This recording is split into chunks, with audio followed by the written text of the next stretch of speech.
Sa yung mga parang and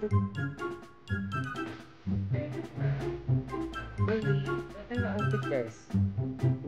Ayan.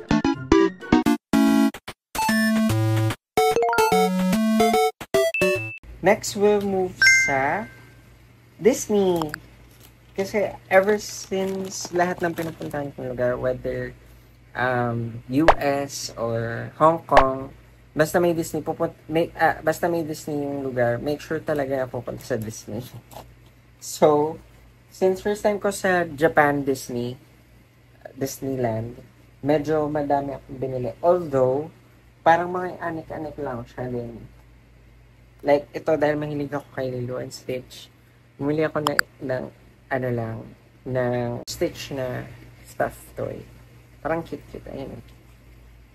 Meron din akong biniling dalawang keychain. And sobrang cute kasi talaga. Ito, at saka sobrang realistic nung character. Like, ito si Stitch. Kamukha niya yung cartoon.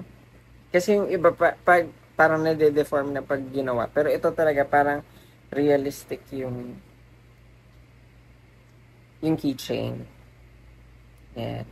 Tapos meron din isa, si Baymax. Mahilig din kasi ako dun sa Big Hero 6.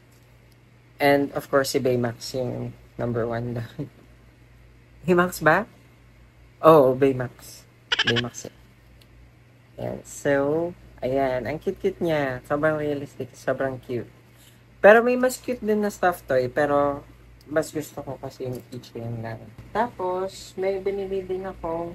Ito, dahil nga, yun nga, mahilig nga ako sa Big Hero 6. Meron silang mga, yung mga parang sticker. And, ano ata to eh, parang tape. Ayan, tape siya na pag tinape mo, nandun yun nga si Baymax, yung character. Ang cute. Cute, no? Meron din akong biniling, kala ko dati, mali, kasi nung pumunta ako sa Hong Kong Disneyland, meron akong binili, ayun na, yung parang ito. Ayun, nakalagay lang sa computer na parang maliliit na figurines na Frozen. So, sa Tokyo Disneyland, nakakita ko ng ganito. Hinahanap ko lang. Hinahanap ko na. Ito siya. Sobrang cute na parang Mickey Mouse na nakaupo. Na maliit na figurine ba tawag dito. Parang cute. Tapos kasama na siya. Although, hindi talaga siya figurine. May nakita akong parang lagayan niya ng lace sa loob. So, baka pwede siyang gawing necklace. Pero, maganda pa rin siya. Naka-box. Like, ito, mousepad. Para pwede siya mousepad. Baymax. Ang cute-cute. And also, meron din hat. Kasi malamig dun sa Japan nung pumunta kami. Sobrang lamig. So, may hat. Cute. Yan. Sa Harry Potter, sobrang ganda pala dun. Bago ko pakita yung mga para lang siyang studio tour. I'm sure meron din yung sa Universal Studios, yung mismong Hogwarts na building.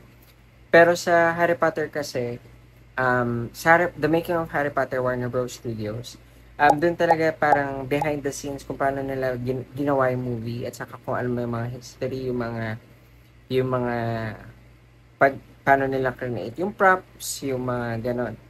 So, yun yung maganda sa Harry Potter, The Making of Harry Potter, Warner Bros. Studios Tour.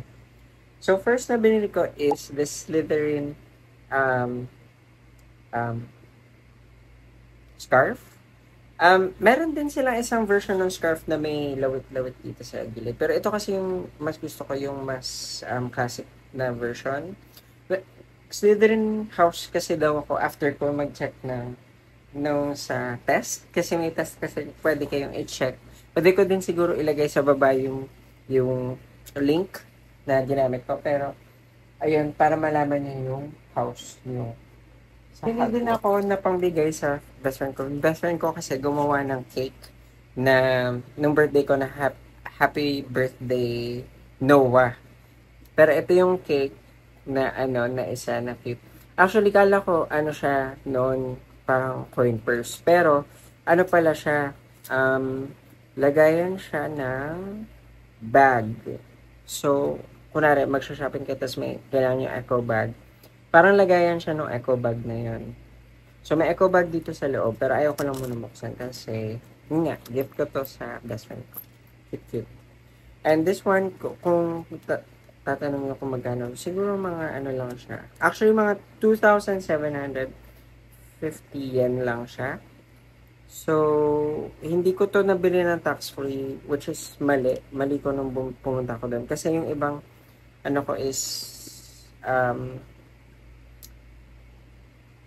ginamit ko na din sa Tokyo. So, hindi ko alam. Mali talaga. Pero, meron din kasi silang tax-free na price. So, I'm sure pwede nyo itong bilhin tax-free. Yan. So, siguro mga 1,000 pesos lang to or something. Ang cute. Ang ganda ng quality. Pwede din siya maging coin purse pag hindi gagamitin yung eco bag. Ito yung pinaka-favorite ko sa Harry Potter na noon ko pa gustong bilhin ever since is yung bag. Yung luggage bag nila, which is cute. Sobrang cute talaga nito. Ito yung luggage. Tapos, ang ganda pa nito kasi,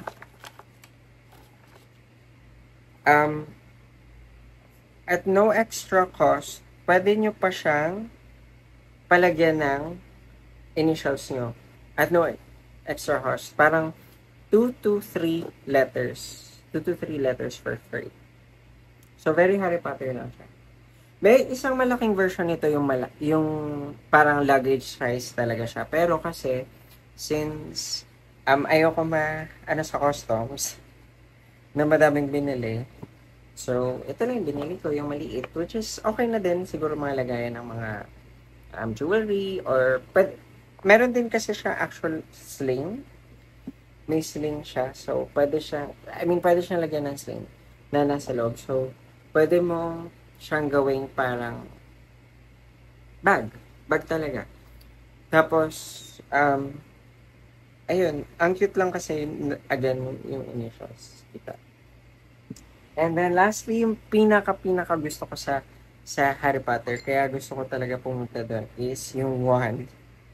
So, meron akong biniling wand, which is, dalawa kasi yung wand na gusto ko bilhin, pero since that time, sabi nila masyado na daw excess, wala naman akong gagawin. Isa lang daw bilhin ko. Which is, bumili ako ng yung kay Voldemort wand. Practice nga natin. Harap lang. Joke lang. Pero tino, ang cute guys. Ayan, very, in person, very realistic siya. Although, alam mong may metal kasi medyo mabigat siya. Pero ang cute lang niya hawakan. Saka maganda mag-cosplay pag magko-cosplay kayo. Yun nga lang, pag ganito yung wand nyo, siguro magko-cosplay kayo as Voldemort. This one pala, retail, in case you're wondering, retail price niya is parang mga 2,000 pesos na ata.